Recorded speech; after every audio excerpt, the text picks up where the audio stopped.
Sir, வரப்போற தைப்பூசத்திற்கான வழிபாடு முறைகள் மற்றும் விரத முறைகள் பற்றி சொல்லுங்க சார். வழிபாடு முறை, விரத முறை. ஐயப்பன் கோயிலுக்கு தொடர்ந்து போறவங்களுக்கு தெரியும், ஒரு மண்டலம் என்பது 48 கிடையாது.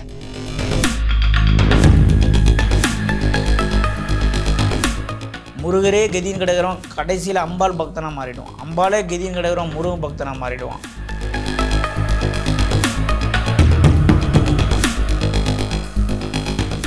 எங்கே சுற்றினாலும் நீ காய், இங்கே வந்தாலும் பழம் நீ அப்படின்னு ஒரு கான்செப்ட் இருக்கு. அதெல்லாம் விட்டுடலாம். இப்போ நம்ம உண்மையை சொல்லுவோம்.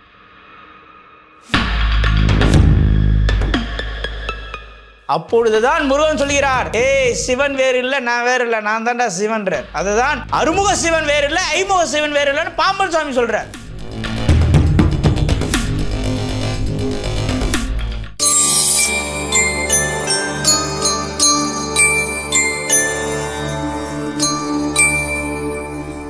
டெம்பிள் எக்ஸ்பிரஸ் நேயர்களுக்கு வணக்கம். தைப்பூசம் பற்றிய தெரியாத விஷயங்களை பற்றி நமக்கு விளக்கம் அளிப்பதற்காக இன்று நம்முடன் ஜோதிடர் திரு ஏஎன்பி சம்பத் அவர்கள் இருக்காங்க. வாங்க அவங்க கிட்ட நிறைய விஷயங்களை கேட்டு தெரிஞ்சுக்கலாம். வணக்கம் சார். வணக்கம் மேடம். சார், வரப்போற தைப்பூசத்திற்கான வழிபாடு முறைகள் மற்றும் விரத முறைகள் பற்றி சொல்லுங்க சார். வழிபாடு முறை, விரத முறையா? ஆமா சார். இப்ப சொல்லுவாங்களே, இப்ப நம்ம சஷ்டினா 6 நாள் விரதம், 7 நாள் விரதம் அப்படின்னு. இப்ப அது மாதிரி சமீபத்துல பாத்தீங்கன்னா தைப்பூசத்துக்கும் 48 நாள் விரதம் இருக்கணும் அப்படின்னு ஒரு விஷயம் பேசிக்கிறாங்க. சோ அதனால நீங்க உங்களோட நான் என்ன சொல்றேன்னா, ஒரு விஷயத்த முதல்ல தெளிவா புரிஞ்சுக்கணும். நீங்க ஒரு துறை, ஏதோ ஒரு துறையில நீங்க ஒரு அமைச்சரா இருக்கீங்கன்னா வச்சுக்கோங்களேன். உங்களுக்கு ஒரு துறையில அமைச்சரான ஒரு பதவி கொடுக்குறாங்க. நீங்க ஒரு போக்குவரத்து துறை அமைச்சர். இப்போ உங்களுக்கு என்ன தெரிஞ்சிருக்கணும்னா, இன்னைக்கு டீசல் ரேட் என்ன, டயரில் என்னென்ன கம்பெனி இருக்குது, ஒரு டயரு பிரேக் அடிக்காமல் ஓட்டினா எவ்வளோ கிலோமீட்டர் ஒரு டிரைவர் ஓட்டணும். இப்போ நிறைய பேர் நினச்சிப்பாங்க, சார் ப்ரீவியஸ் 10 வருஷம் டிரைவர்ன்றதுனால ஓட்டுநர் கதையை பேசுகிறேன்னு. கிடையாது. சரி, உதாரணத்துக்கு இப்படி எடுத்துப்போம். நீங்கள் ஒரு பால் துறை அமைச்சராக இருக்கீங்கன்னா, பாலில் என்னென்ன சத்து இருக்குது, பால் பண்ணைகள் எங்கெங்கே இருக்குது, சோழிங்கநல்லூருக்கு, மாதாவரத்தில் இருக்குது, ஒரு நாளைக்கு எவ்வளோ லோடு வெளியே போகுது உள்ளே வருது, இதெல்லாம் தெரிஞ்சாதான் நீங்கள் என்னது பால்துறை அமைச்சராக இருக்கு. பால்துறை அமைச்சராக இருக்கணும். நீங்கள் தெரிஞ்சிருக்கணும். நீங்கள் போக்குவரத்து அமைச்சர் துறையாக இருக்கிறீங்கன்னே தெரிஞ்சிருக்கணும். அது இப்போது ஒருத்தர் ஹோட்டல் வைக்கிறார், சர்வராக இருந்து ஓனராகி ஹோட்டல் வச்சாருன்னா இன்றைக்கி எவ்வளோ சாப்பாடு போகும், எவ்வளோ சாப்பாடு போகாது, எவன் எப்படி ஓபி அடிப்பான். ஏன்னா இவர் அந்த இடத்த கடந்து வந்தவர். என்கிட்ட பணம் இருக்குங்க, நான் இன்வெஸ்ட் பண்ணுறேன்னு ஹோட்டல் வைக்கிறோம், ஈஸியாக தூத்துருவான். அனுபவம் தான் சிறந்த ஆசான். அனுபவனை காட்டிலும் ஒரு சிறந்த ஆசான் இதில் கிடையாது. அனுபவம் தான் முதல் ஆசான். கண்டிப்பாக சார். இப்போது 48 நாள் விரத முறை நீங்கள் சொல்கிறீங்க. நான் எதுக்கு எப்போவுமே நம் வீடியோவை தொடர்ந்து பார்ப்பவர்களுக்கும் கவனத்தை சிதற விடாமல் ஆழ்ந்து உன்னிப்பாக கவனிக்கிறவர்களுக்கும் நான் சொல்கிற கருத்தோடைய ஆழமான கருத்தியல் புரியும். நீங்கள் எந்த கேள்வி கேட்டாலும் நான் ஒரு கதை சொல்லி தான் உள்ளே வருவேன். இப்போது நீங்கள் கேட்டது 48 நாள் விரதத்துக்கு நீங்கள் ஏன் சார் அமைச்சர் கதையை பேசுகிறீங்க, நீங்கள் ஏன் சார் பால்துறை அமைச்சர் கதையை பேசுகிறீங்கன்னு சில பேருக்கு புரிந்தாலும் இதோடைய நோக்கம் என்ன அப்படின்னா, நாம் ஒரு துறையில் இருக்கிறோம், ஆனால் அந்த துறை சார்ந்த விஷயம் நம்ம நிறைய கற்றுக்கணும். இல்லைனா அந்த துறை நம்மளுக்கு கற்றுக் கொடுக்கும். நீ ஏன் கற்றுக்கிறியா, இல்லை நான் கற்றுக் கொடுக்குவா அப்படின்னு ஒரு முறை இருக்குது. நான் என்ன கேட்குறேன், 48 நாள் நீங்கள் என்ன கேட்குறீங்கன்னா, 48 நாள்னால் என்னன்னு முதல்ல உங்களுக்கு தெரிஞ்சிருக்கணும். இல்லைன்னா நான் உங்களுக்கு சொல்லிக் கொடுக்கணும். எதனா 2 விஷயம் இதில் நடக்கும். இது தெரிஞ்சே இருக்கணும்னு அவசியம் கிடையாது.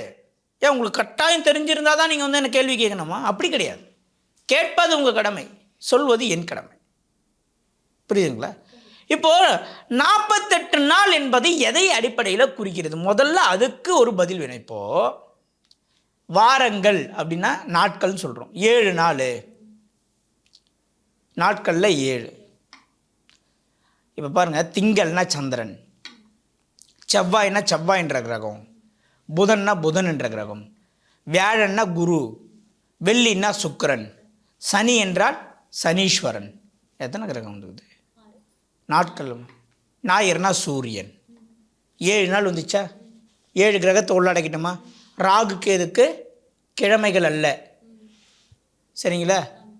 7 நாள் வந்துச்சு. இதே மாதிரி ஒரு 48 நாளை நீங்கள் கணக்கு சொல்லி எதனா ஒரு காரணத்துக்காக நீங்கள் ஒன்று சேர்த்தீர்கள் என்றால் ஒத்துக்கலாம். மண்டல பூஜைனா 48 சொல்லுவோம். ஐயப்பன் கோயிலுக்கு தொடர்ந்து போகிறவங்களுக்கு தெரியும். ஒரு மண்டலம் என்பது 48 கிடையாது. 6 வாரமே நோம்பிருந்தோம், பேரழகாய் உன்னை காண வந்தோம். 6 வாரம் நோம்பிருந்தோம்னு பேரழகாய் காண வந்தோம். 6 வாரம் என்னாச்சு? 6 36 42. 41 நாள் முடிந்து 42வது நாள் ஒரு மண்டலம் பூர்த்தி அடைகிறது என்பதுதான் உண்மை. இதுதான் காலங்காலமாக நடைமுறையில் இருக்கக்கூடிய உண்மை. நாம் எதை சொன்னாலும் அதுக்கு பின்னாடி ஒரு தாத்பரியம் இருக்கணும். ஒரு மண்டலம் என்பது முறையாக சரியாக சொல்லப்போனால் 41 நாள் முடிந்து 42வது நாள் பூர்த்தி அடையும். இதுதான் உண்மை. முதல்ல நீங்கள் 48 நாள் கேட்டீங்க இல்லையா? 48 என்பது ஒரு மண்டலத்துள் அடங்காது என்பது முதல் தெளிவான விஷயத்தை நீங்கள் தெரிஞ்சுக்கணும், சரிங்களா? அப்போ ஏன்னா இவ்வளோ நாளா வந்து நம்ம மக்களுடைய எண்ணமா இருந்தது ஒரு மண்டலம்னா 48 நாள் ஏதாவது மருந்து எடுத்துக்கிறது. என்ன அவங்க புரிஞ்சுக்கிறாங்கன்னா 27 நட்சத்திரம் 9 கிரகங்கள் 12 ராசிகள் மூணுத்தையும் கூட்டினா 48ன்னுறாங்க. அதனால 48 என்பது ஒரு மண்டலம்னுறாங்க. சில பஞ்சபூதம் உள்ளே வரலையே, அது வந்துச்சுன்னா 53 ஆயிடும் இல்லையா? அப்போ சேர்த்துக்கினே போனால் ஒரு மண்டலம்னா எதை குறிக்கிறது, எதனால ஒரு மண்டல கால விரதம் என்றும் அதை முதல்ல நம்ம தெளிவாக புரிஞ்சுக்கணும். எல்லாமே நம்மளுடைய முன்னோர்கள் நமக்காக கொடுத்து வைத்த பொக்கிஷங்களை சற்று உன்னிப்பாக கவனிச்சனா பல விஷயம் நம்மளுக்கு புரியும். முன்னோர்கள் முட்டாள்கள் அல்ல. அப்போ முன்னோர் 41 நாள் முடிஞ்சு 42வது நாள் தான் ஒரு மண்டலம் பூர்த்தி அடையுதுன்னு சொல்கிறாங்கன்னா அந்த 41 நாள் நம்ம ஏன் தாத்தா நம்ம முப்பாட்டை ஏன் 41 நாள் கொண்டாடினா அதை தான் நம்ம ரிசர்ச் பண்ணணும். அப்போ இந்த 41 நாள் மண்டலம் என்பது எதை குறிக்கிறது? ஏன் 41 நாள் வச்சாங்க? ஏன் கேரளாவில் இப்போது 48 நாள் மண்டலம் நான் கிடையாதுன்னு சொல்கிறேன். இப்போ உடனே ஒரு குரூப் வரும், சார் 48 நாள் மண்டல அபிஷேகம் நடக்குது, கோயில் கும்பாபிஷேகம் பண்ணால் அப்போ அது தப்பா அப்படின்னு ஒரு சில பேர் கேட்கலாம். இப்போ அவர்களுக்கு நான் கேட்கிறேன், 27 நட்சத்திரம் 9 கிரகங்கள் 12 ராசிகள் அப்படின்னு எடுத்துக்கிறீங்க இல்லையா? அப்போ அதில் ராகுக்கு எதுவும் சேர்த்து இல்லையா? ராகுக்கு எதை சேர்க்கணுமா சேர்க்கக்கூடாதான்னு ஒரு கேள்வி வரும். 9 கிரகங்கள்னு உள்ளே வரும்போது கிழமையில் ராகுக்கு எதுவும் நீக்கிட்டீங்க, மண்டலத்தில் எப்படி அது சேரும்? அப்போ 7 நாள் தானே சேரணும்.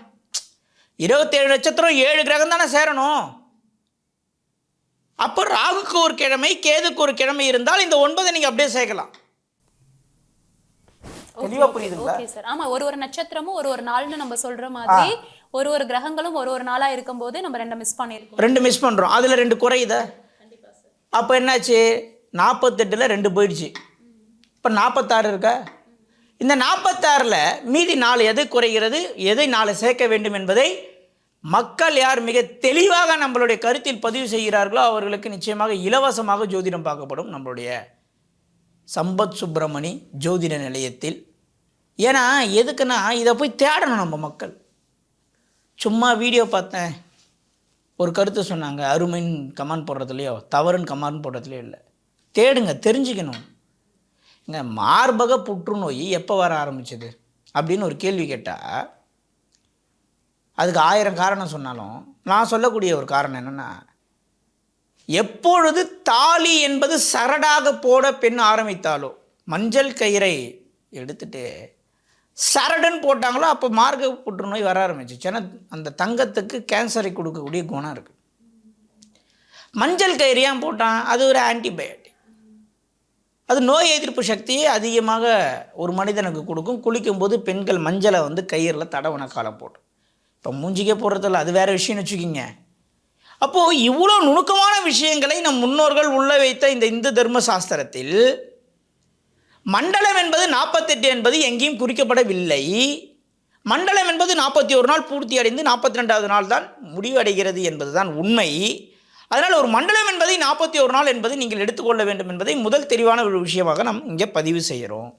இல்லை சார் 48 தான் சார், எங்கள் ஊரில் 48 நாள் கும்பாபிஷேகம் பண்ணாங்கன்னா மண்டலாபிஷேகம். சப்பா இது விவாதம் பண்ணுற இடம் கிடையாது.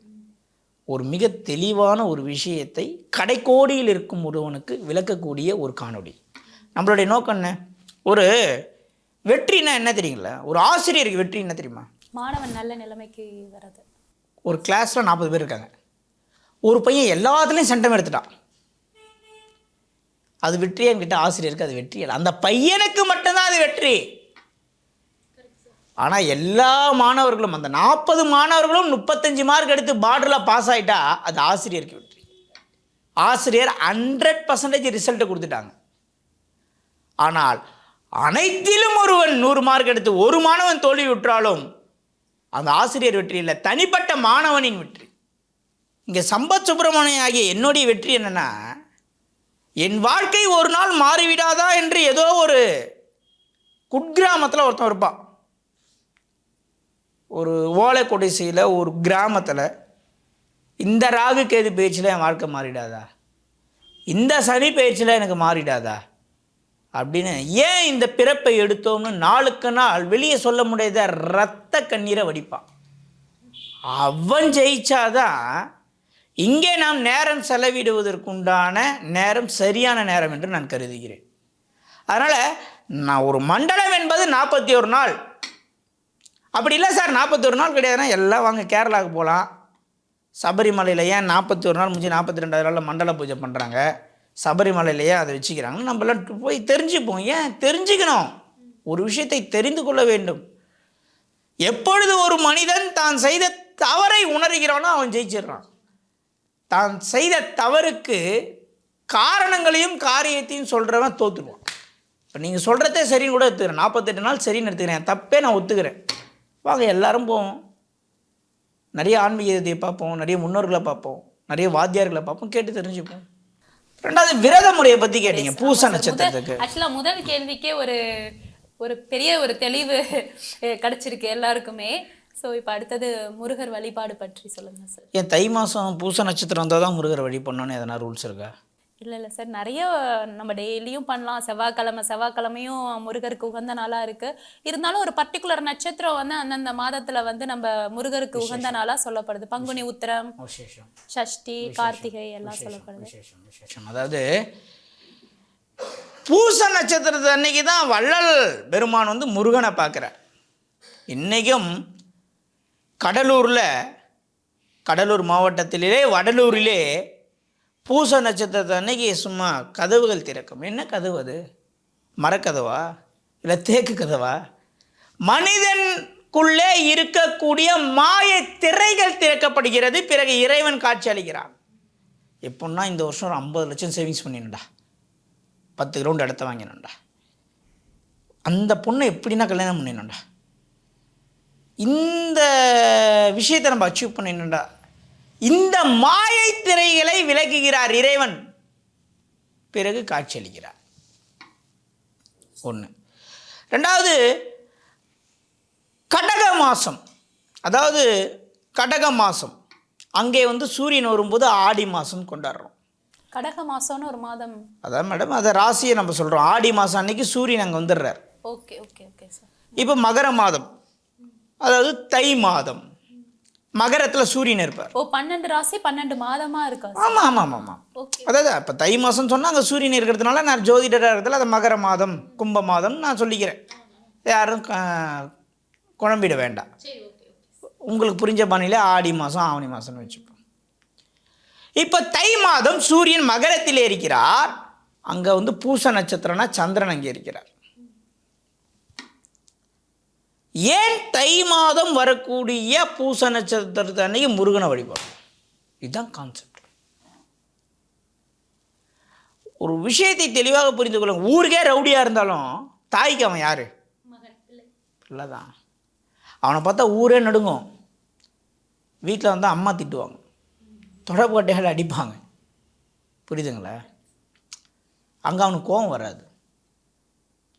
தாய் என்பவள் சந்திரன், தாய் என்பவள் தான் வேல். வேலுன்றா செவ்வாய் நினச்சின்னுக்கிறீங்க, வேலுனா சந்திரன். வஜ்ர வேலுனா என்ன? சாதா வேல் இருக்கும் பார்த்தீங்களா, வெற்றிலை மாரி, அதுனா என்ன? வேல் கூர்மையாக இருக்கிறது. செவ்வாய்ன்னு சில பேர் சொல்லுவாங்க, கிடையாது.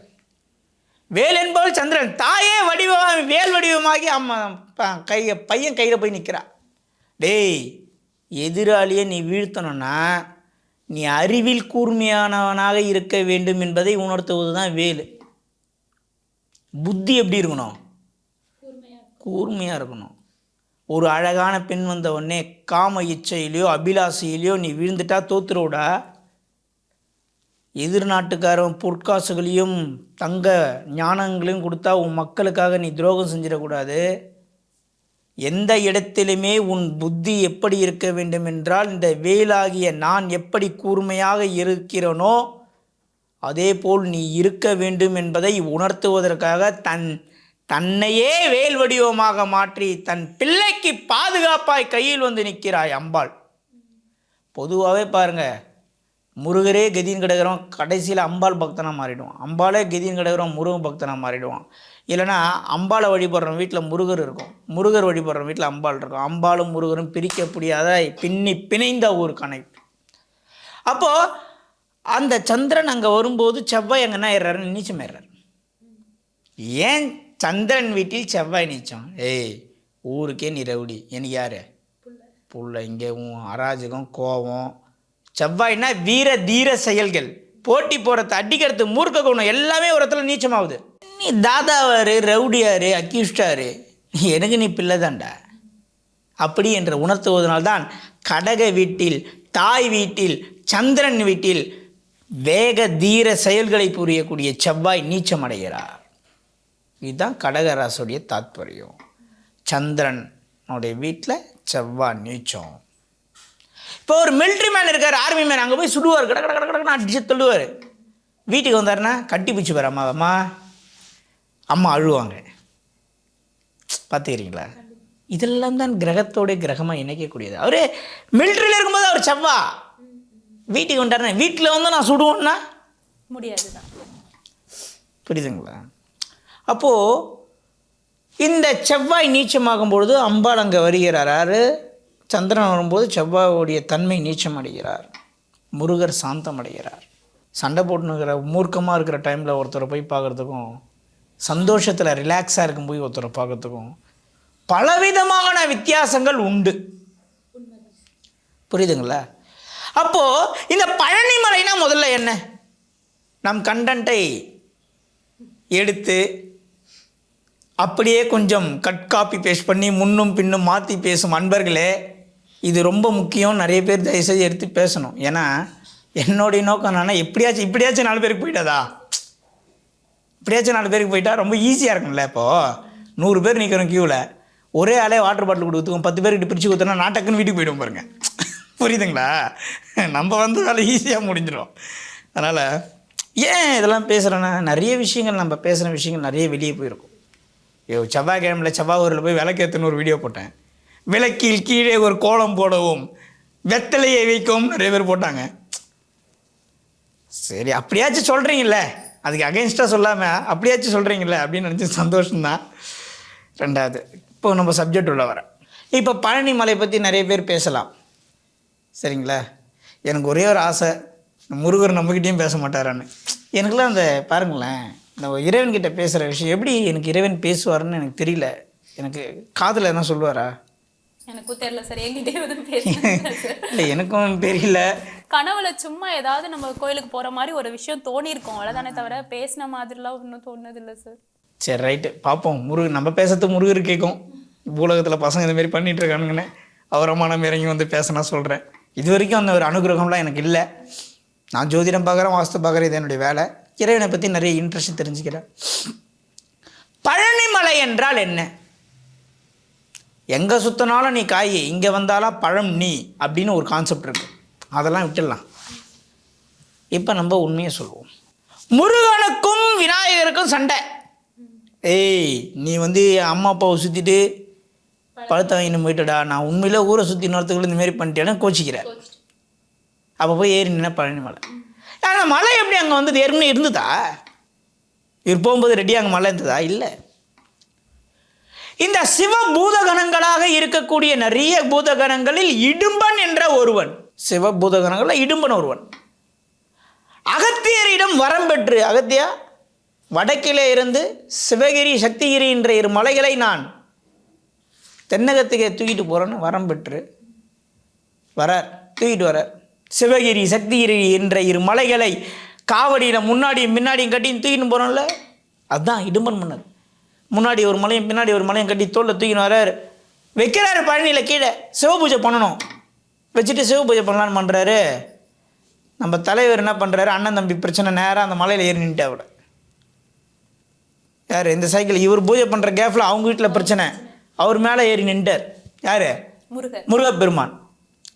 மறுபடியும் போனா, ஏய் யாருங்க நான் மலையை தூக்கணும், நான் சிவ பூஜை பண்ணிட்டு வர டைமில் இந்தமாரி நீ மேலே ஏறி நின்று முருகா அப்படின்னும்போது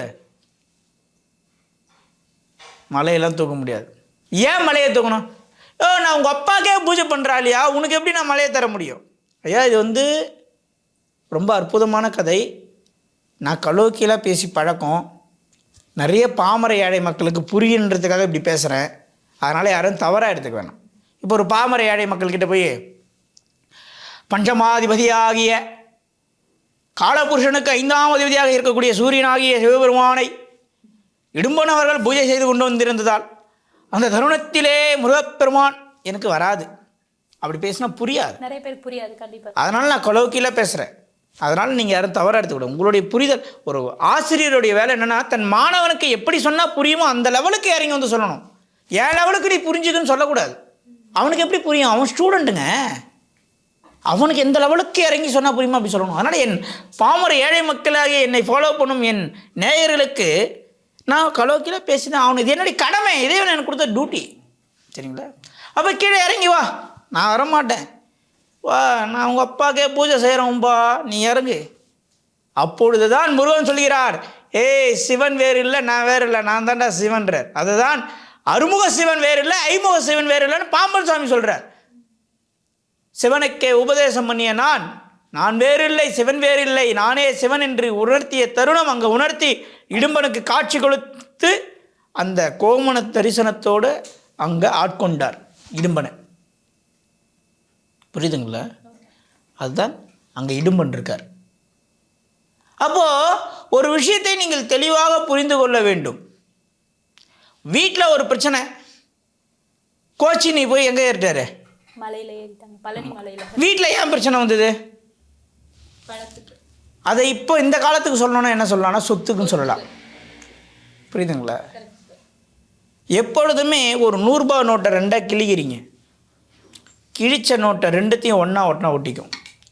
வேற ஒரு நோட்டை கிழித்து இந்த நோட்டு கூட மேட்ச் பண்ணிங்கன்னா மேட்ச் ஆகாது. அப்போது இந்த பழனி மலையிலே ஒருவன் கோபம் எப்போங்க வரும்? கோபம் எப்போ வரும் அப்படின்னு கேட்டிங்கன்னா, தனக்கு ஒரு விஷயம் கைவிட்டு போயிடுச்சு, தனக்குன்னு இருந்த ஒரு விஷயம் கைவிட்டு போயிடுச்சுன்னு நினைக்கும் போது ஒருத்தனுடைய ஆதங்கத்தோடைய வெளிப்பாடு கோபம். இன்னொன்று உண்மையாக உழைச்சிருக்கோம் அதுக்காக, அது நமக்கு கிடைக்கலையே அப்படிங்கும்போது இன்னும் அதிக கோபம் வரும். புரியுதுங்களா? இல்லை, இன்னொரு இடத்துலையும் கோபம் வரும். ஏழாமையின் வெளிப்பாடும் கோபம். இப்போ நீங்கள் ஒரு கேள்வி கேட்குறீங்க, எனக்கு பதில் தெரில, நான் என்ன பண்ணுவேன்? தெரிலன்னு ஒத்துக்க மாட்டேன், அதை கோபமாக அவங்ககிட்ட நான் வெளிப்படுத்துவேன். இயலாமையின் வெளிப்பாடும் கோபம் சொல்ல. இப்படி பல அர்த்தங்கள் சொல்லிக்கொண்டே போகலாம் கோபத்துக்கு. முருகருடைய கோபம்னா, நான் ப்ராப்பராக போயிட்டு வந்தேன், நீ குறுக்கு வழியில் போயிட்டேன். ஆனால் விநாயகர்னா, இதுதான்டா ப்ராப்பரு, நீ போனதான் என் குறுக்கு வழின்னு விநாயகருடைய வாதம். சரிங்களா? இது எல்லாமே மனிதனுடைய வாழ்க்கைக்கு ஒப்பிடுத்துறதுக்காக புராணங்களில் சொல்லப்பட்ட கதை, உண்மை சம்பவங்களாக கூட இருக்கலாம். அப்போது ஒரு முருகனை வழிபடுறோம் முதல்ல எப்படி இருக்கணும் அப்படின்று முருகன் உணர்த்துறார்.